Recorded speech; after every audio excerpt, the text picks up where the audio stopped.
Welcome to NCIX Tech Tips. Today's episode is about a couple of things. First of all, it is a full formal episode about the Radeon HD 6900 series graphics cards. So that is the 6970 as well as the 6950. Okay, it is also a full episode about the Samsung MD 230X3 monitor, and I say monitor because it's clearly more than one monitor, and why these two products are a match made in heaven for Eyefinity. So I'm starting you guys out midstream. First of all, this is a 6970. There's also one in the system behind me. This is our AMD Dream Machine that we did a build guide of a little while ago. So in here we have an 1100T X6 processor. We've got a Corsair 850 watt power supply. We've got a premium 6970 graphics card. We've got 4 gigs of Corsair Dominator GT memory. We got SSD boot drives. We got everything going on in there. We've got a Crosshair 4 Formula motherboard from ASUS. That is our ultimate AMD machine. The only thing it could potentially need is another 6970 in Crossfire, but that's sort of a story for another day. So what am I doing here? This is what's called bezel correction. So this is a feature in the AMD driver that allows me to have an uninterrupted view of anything that is spanning the multiple monitors. So what do I mean by that? What I mean is this exactly. So look at this triangle right here. You can clearly see if I run at, what would it be? 3 times HD resolution, so that is 1080 by 5760, I think. I hope I'm right. Okay, so 3 times HD resolution. It means that there's a gap here.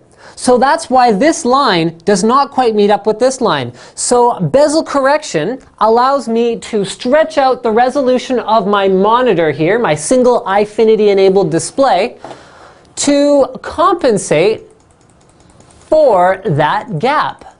So it means it's not great for text. Let's say you had a really wide text document.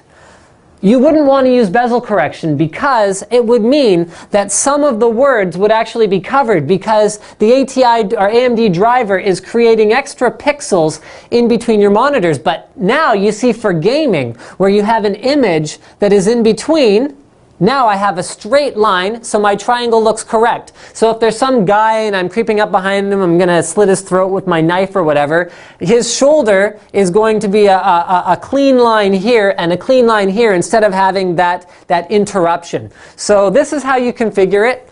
I think all I have to do is click this one. Just confirm that that's correct. Are the test patterns correct? Yes, they are. Now I have enabled bezel correction, so I'm going to show you guys why this is the ultimate thin bezel, triple monitor, 3x HD Eyefinity experience.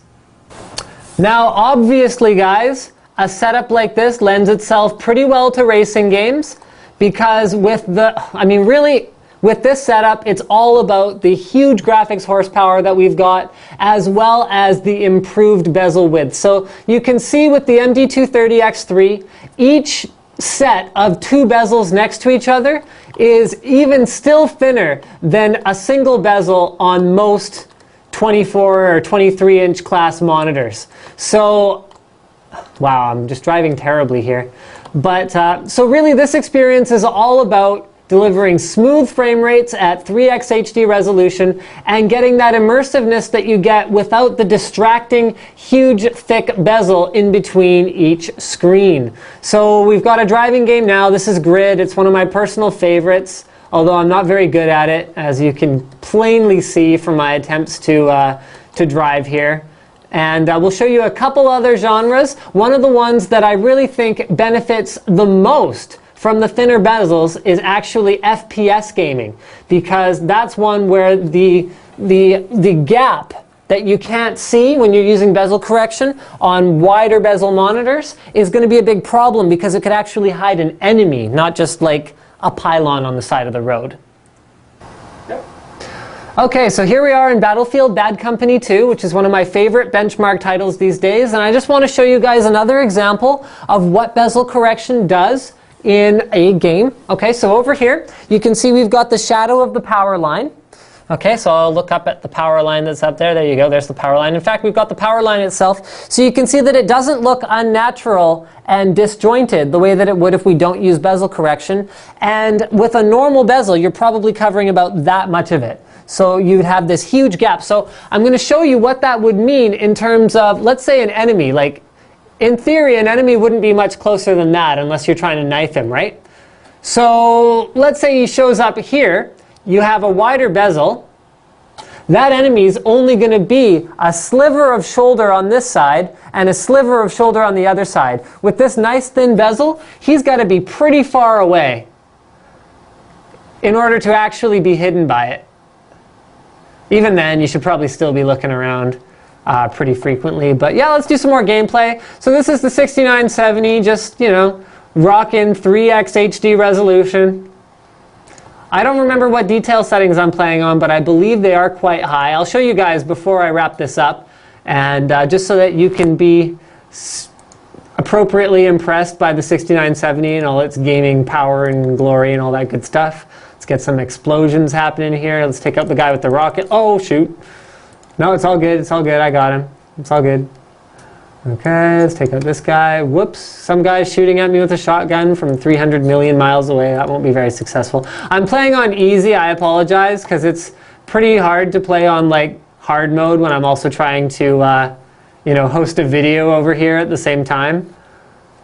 So please forgive me, guys. I don't normally play games on easy, I really don't. But let's throw a grenade at this guy. Come on, reload, boom! Okay, so that's our FPS demo. Thank you for checking it out. We'll see if we can find some more titles here to show you guys on our triple monitor display.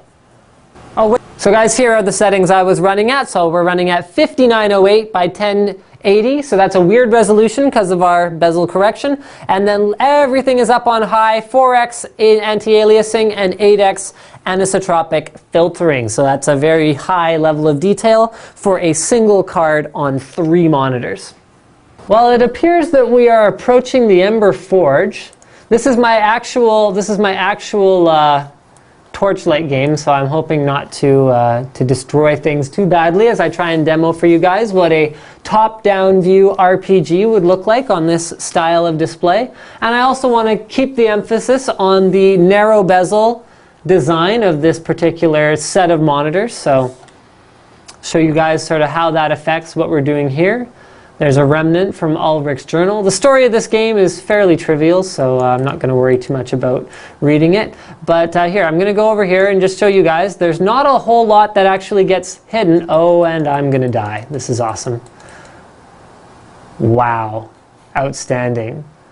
Resurrect at the entrance to, I'll lose 67 gold, big deal. Okay, so I lost 67 gold. But anyway, okay, you can see that there's not a whole lot hidden in terms of enemies or anything like that by the narrow bezels. So the last thing we're going to do is a third-person shooter game, and then we will wrap things up. So that's Torchlight on our triple monitor display. You can sure see a lot of the dungeon with such a wide view of things. So here's a third-person, I guess, shooter, because it's more of a melee combat game for the most part. I mean, you can throw batarangs and whatnot, but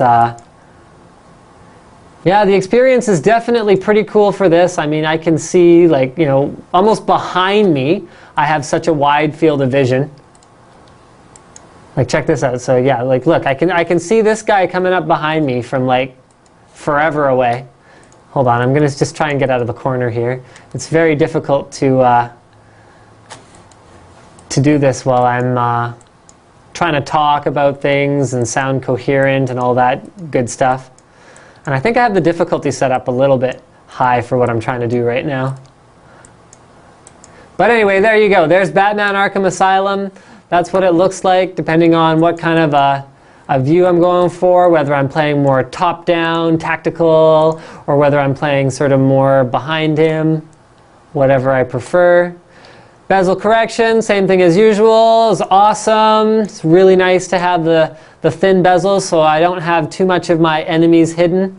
especially in a nice close combat game like this. And I died. It's probably going to be Joker because I'm so early on in the game. So that's pretty much everything that I had to say as far as games go. The point of this episode is A, match made in heaven, this video card, that monitor, awesome. B, how far has Eyefinity come since we did our original Eyefinity episode with the release of the 5870. So Eyefinity obviously is better performance these days. You can see we can even run Battlefield Bad Company 2 at triple HD resolution off of a single high-end card. Not to mention that the 6970 at launch is cheaper than the 5870 was at launch, so it's gotten more affordable. We've also got way better availability of monitors, just way better availability of monitors, because back then there were maybe a couple monitors on the market that supported DisplayPort.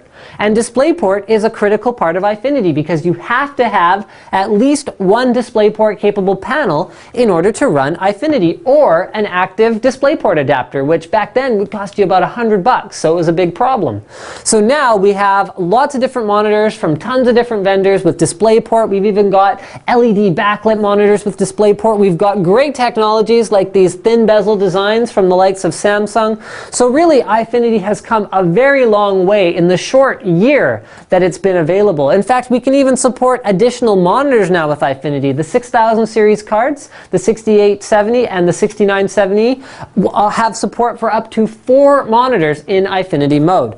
So the last thing I want to talk about is to give you guys a question at the end of our episode. So having seen what the gaming experience is like on triple monitors, you might not necessarily be looking at this setup, because I'll be brutally honest with you guys, this is a very, very expensive setup, these 3 panels. But have you been enticed to at least look into the possibility of Eyefinity on the cheap? Because it didn't used to be possible. DisplayPort monitors were all expensive. Now you can get a cheap DisplayPort adapter. You can get 3, even 20-inch panels for just dirt cheap these days. Are you convinced that in the year this technology's been on the market, it's matured enough for you to consider? Thanks for checking out NCIX Tech Tips, and don't forget to subscribe.